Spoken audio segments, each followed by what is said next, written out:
To use ClickUp for marketing agency, the first thing that you need to do is search it on browser Safari or Google.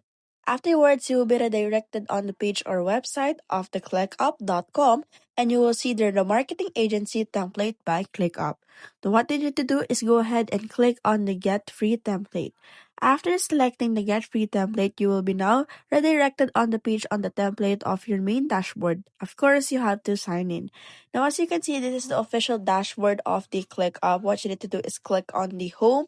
Afterwards, click on the inbox options, click on the create options, and then you will now be able to choose what kind of list or project would you do for your marketing agency. So let's say we are going to create a list, click on list, and then now you can go ahead and name on the list that you are going to create on the marketing agency. So as well as after putting on the marketing strategy, click on the create options. Now it's up to you if you want to make it private or you want other people to have an access to it. Afterwards, refresh and now you will see there the project for the marketing agency that you have made. Now you can go ahead and do it.